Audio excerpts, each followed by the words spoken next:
Welcome to Shop Talks.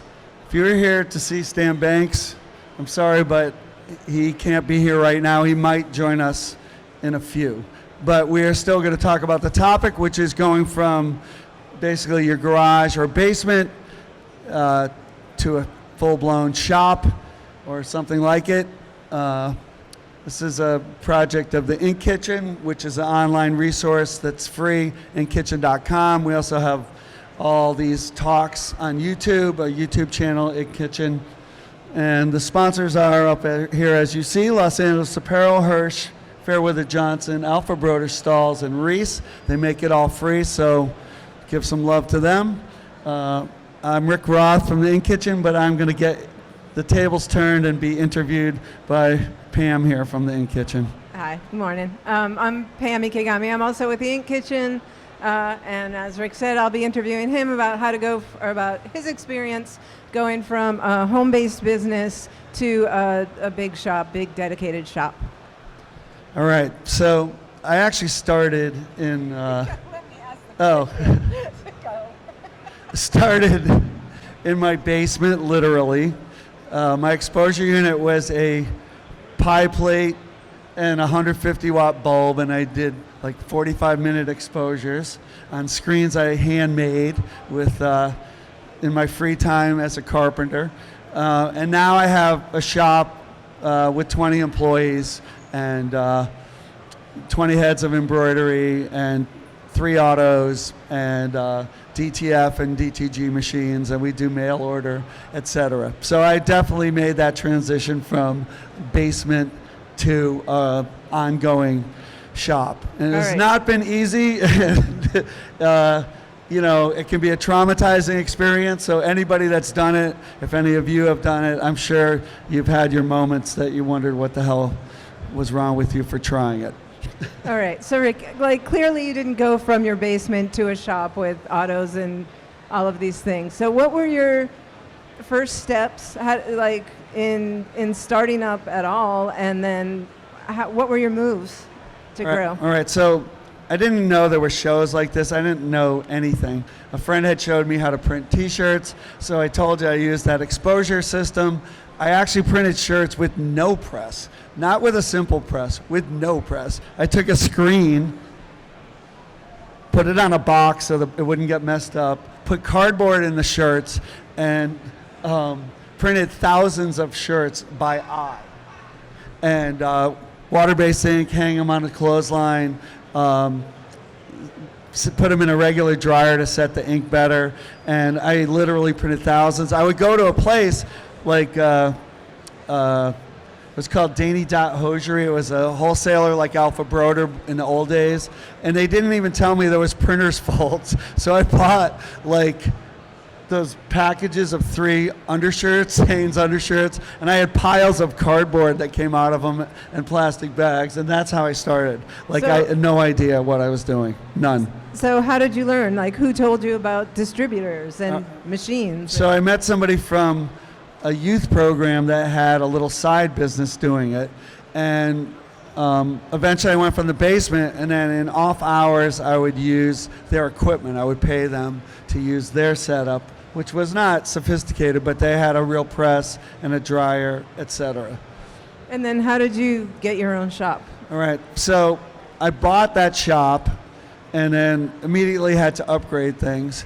So this is a real cautionary tale here. So I bought a dryer, and unbeknownst to me, the person selling it to me just wanted to sell it to me, obviously. So I thought it came like in pieces. And so the shop was in a converted house, and so the M&R dryer had to go into the house. So they delivered it in a crate, like on the front lawn, like the size of a car. And I'm like, what the fuck? Like, what am I gonna do? So I had these friends that were plumbers, and they're giant dudes, and we took it out of the crate and we took it apart basically, and they hand carried it into the building and we set it up. But you know, Does it still live there today? No. I think we took it out the same way. Anyway, And I just heard a horror story of somebody else. They bought a DTG printer, and then they didn't know that you could turn it on its side, so they thought you had to bring it straight in. And the doorway was too narrow. So quite stupidly, actually, they cut 4 inches off each side of the door instead of cutting 8 off one side and to get it in. And then I heard another horror story yesterday. Person bought a piece of equipment that runs on 3-phase, and the building has no 3-phase. So, like, you got to check out the requirements of, like, can the floor handle like what you bought? Can you get it through the door? Can you get it up in the elevator? Whatever it is. What's the power requirements? These are things when you're just starting out that you might not think about, but they are essential. I mean, my son works for SPSI, and I know they go over in great detail, what the requirements are, and you need to listen to them because you can't fake that stuff. So what are some things that you didn't know you needed until you needed them? Yeah, when I moved from that space to another space, there was a power issue, and then I had to buy like a very expensive transformer, and I think that's a pretty common one, that the electric setup is a big deal. And then I think you underestimate the cost of the setup of everything. So you're going to set up a screen room, and you can get the equipment costs pretty easily, but what you don't get is what do you need in plumbing.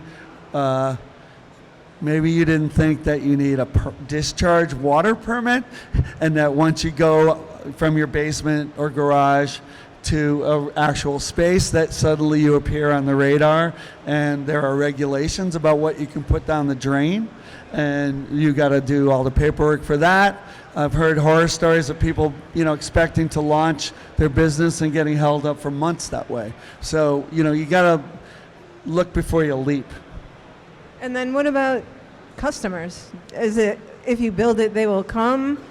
Do you need the customers first? That is a really great question. So having interviewed a lot of people that went into business, I think, and talking to a lot of salespeople for various companies in this room, I think that's probably the biggest mistake people make, is that they think if they get the money together for the equipment to do the production, or if they've been working for a place and know how to do the production, that because they do good work, they will get customers.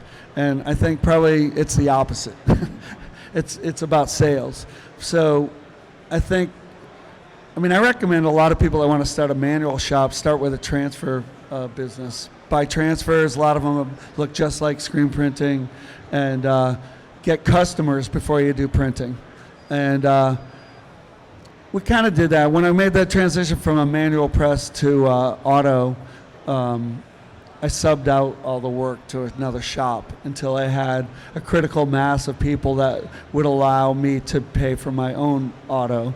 And I did this transparently. I didn't burn a bridge. The guy knew that was doing the work, that I was doing that. Eventually, of course, I grew enough to sub work to him as well, because one auto wasn't enough. So customers really come first, actually.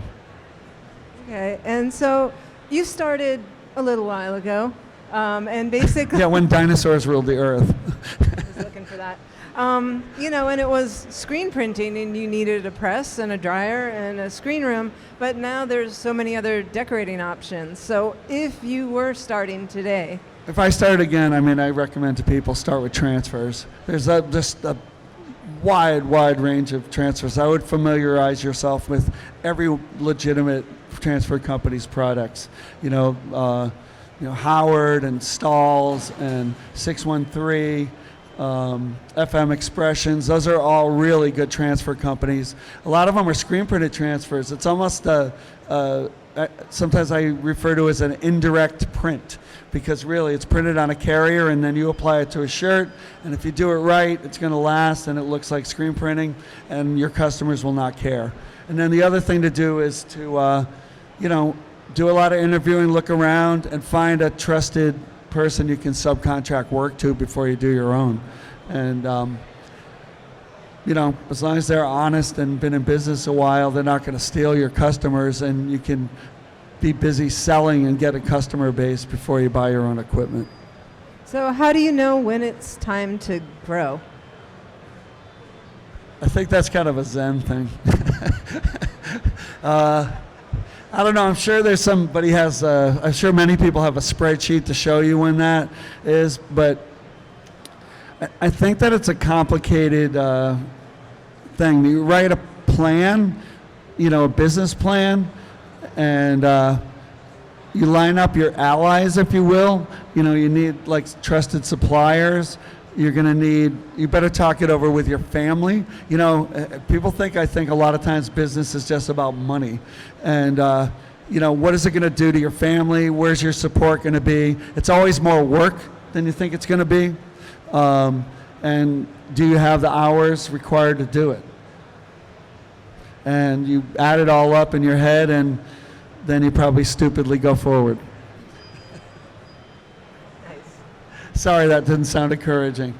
I think it's pretty exciting, but you got to be ready for the hard work, and I think you got to have a way to support yourself until it really takes off. So I worked a day job. I hired an employee, and I would go after work and work till late at night, like shooting the screens myself, etc. So you had an employee before you were working full-time in your business? Yep. I had an employee that before I worked full-time myself in the business. And what did you have them doing? They were doing the printing, and I was doing all the screens, and I was hustling business. So not a pay yourself first situation? No, it wasn't going to happen. There's not enough money in it to begin with. If you were starting over again, what would you have done differently? I think I might have gone to work for a big shop to get a better sense of what's involved, rather than figure out so much stuff myself. I mean, at one point we even built our own automatic press. Like, we took an inexpensive thing called a fill bar that prints paper, and we converted it to print these giant one-color prints we were doing. I mean, I'm glad I did it, what I learned, but I don't think that was the best way to go about it. And aside from the sort of the logistics of things, what were the difficult surprises beyond production? I think the financing, that you can ask for deposits or paid up front, but there's certain jobs that you're going to want to take, and people just don't work that way. A lot of really good customers, if it's a corporate customer or a school, they will not pay you in advance, and you're going to have to finance that somehow, whether that's a credit card or credit. And I guess that's another lesson I learned. Like, building credit with a supplier is one of the most important things you can do. You want to start buying from, AlphaBroder maybe or Sanmar, and then you want to pay those bills on time, because it's going to be your lifeblood later when they first start giving you credit. Oh, and one other horror story I will tell you, and it's a familiar one. If you're going to borrow money, don't have it be from the taxes you owe. Oh, wow. And I mean, I'm not proud of it, but I made that mistake. You're desperate, you have to pay some other bills, the money that you should have set aside, you don't keep there, and the IRS loan rates are not good. No, I would think not. And if you don't pay, you go to jail. So it's like worse than the bank. You got to put that money aside. It's got to be in a separate account, and you got to have either a good bookkeeper or a good accountant to help you with that, and that's essential. And I'm not proud of it, but I'll tell you, I've heard that story 1,000 times of people doing that. It's a mistake. You want to learn from others, not from your own experience. So, like, when did you first get a business license and establish, legally as a business entity rather than just a guy in his basement printing So off a I pie think I was plate? printing in the basement for like 2.5 years, something like that, and then took the plunge. I think that's pretty common. A lot of people are pretty happy printing in the garage forever. I know a few people that have done that. They don't want to get big. They just do it at their house, low overhead. That can be a pretty relaxed life. You can make a living that way, actually, and you got to consider that. Do you really want employees? Do you really want to learn to do finance? Do you want to live through the ups and downs of having business and not? And if you have low overhead, you can do that a lot more easily, and you really got to examine in yourself whether you want that, whether you want to be bigger. And you often talk about... Actually, one more thing about it. If you like printing, and that's what you like, or you really like embroidering, then maybe you don't want a bigger business, because as your business grows, you're going to do less of that and you're going to do more business. And the people that are successful become business people, or they are business people. It's not the people that are really good printers or really good at embroidery. Should we do questions? You want to move to questions? Oh, wait, can I ask you one more thing? bet. I know, because sometimes you talk about goal setting, basically, and how that has affected your decisions. Yeah, so actually I had the privilege of knowing a guy in my town who had been a Harvard researcher, and they studied entrepreneurship. And what they found was a couple things that were interesting. One is that the whole ideal of a gambler, like you take a big risk, like you're that kind of person is successful in business, is not true. Generally successful business people, and they did this cross-cultural even, in the United States and studied in other countries. And if you take a moderate risk, like if you're overly careful, it doesn't work. And if you take giant risks, it doesn't work. If you just push yourself a little beyond what you think you can do, those kind of people tend to be successful in business. And the other thing they found was that you set long-term goals and knew what they were, and then that makes it very easy to make shorter term decisions. So if you know that you want to be a certain size, then when it comes time to decide you're going to buy a new compressor or you're going to make an investment in a screen stretcher or whatever, you will know how to make that decision based on where you're headed. And so you don't have to keep pivoting, that you always have your eye on the prize, if you will, and it makes it a lot easier, and you tend to be more successful if you do those decisions. So I quite often tell people, so I met a guy, Jerry Klaus. He had a huge business at the time, Ocean City Textile, it's called, or something, in New Jersey. And we had a friend of a friend. He let me, I only had a hand press, and he showed me his big automatic operation when there weren't a lot of automatics. He was printing like Iron Maiden shirts day and night, and he always wanted to be the biggest, and then it made it easy for him to decide. At the time, it was like, I'm not using wooden frames, I'm using metal ones, etc. I'm going to go to automatics as fast as I could. And then, so I took his advice, and I always wanted to be the best. And I have won like every award you could win, but a lot of days I wish I had had the goal of being the richest, because I have not done that well financially compared to some people. So, be careful what you're planning for and wishing for. It's always hard to understand all the ramifications. Maybe questions? Yeah. I usually do the interviews, so go ahead. All right, so we're going to turn it over to questions. Does anybody have any questions for Rick about growing your business from a home base to a standalone or brick and mortar business? He knows a lot of stuff. How many of you already have like a standalone business that you have? How many of you are doing it on the side and are?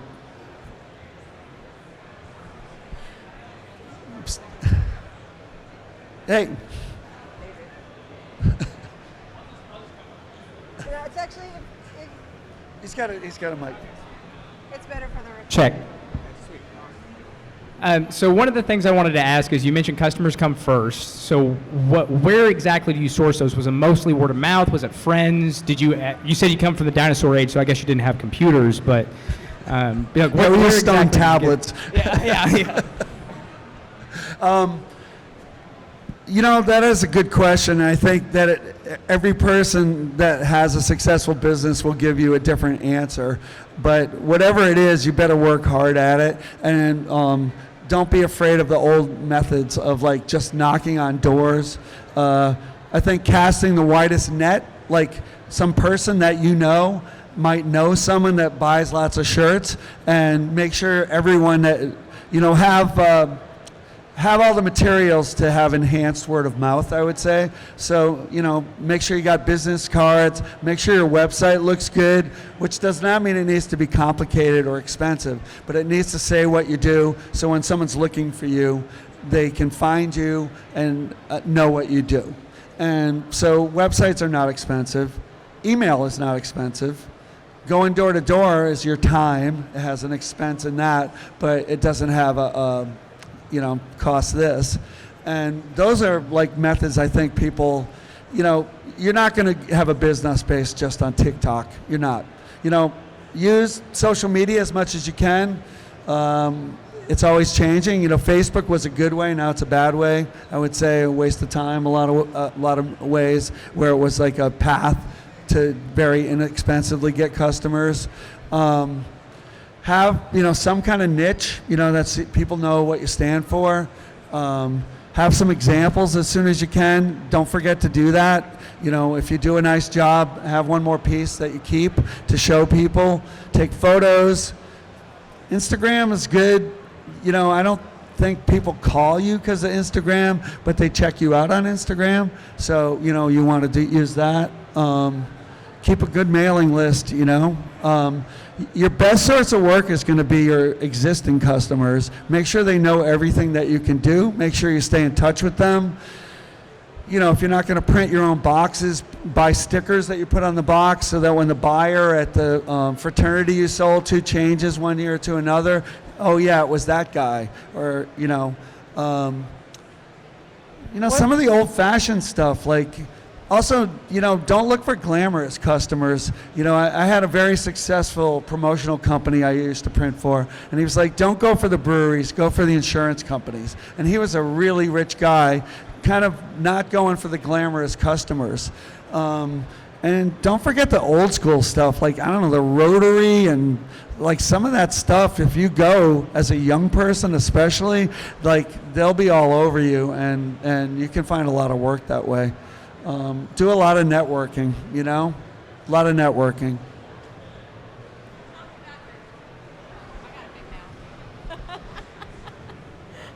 I'm used to yelling at 4 kids, so I just figured I'd be able to be heard. You talked about your database, which is extremely important. Is there a specific database system you use or a CRM that you use to track? I don't think we do a good job of it, actually. There is one attached to the program we use, which is called Price It, but I wouldn't recommend that. I don't know. That's a good question. I have 8,000 people in my contact file. Okay. You All take right. a lot of phone calls and make a lot of phone calls. Yeah. So old school. Old school, yeah. Okay. Yeah. Yeah, I'm not the right person for that one, I'll tell you that. But you're right to ask the question. I will tell you this. Don't let anyone sell you on anything. Like, check with a lot of people and then check those references, And then join the groups on Facebook where people are, there's one called Screen Printing Masterminds, for example. And then ask that question after you've done some research and see what people say. Because, the people with the program are going to give you their stars. Find out from other people that maybe didn't find it so helpful or whatever. And then follow those groups also, and you'll see who is a reliable poster and who's an idiot. And, consider the source. Other questions?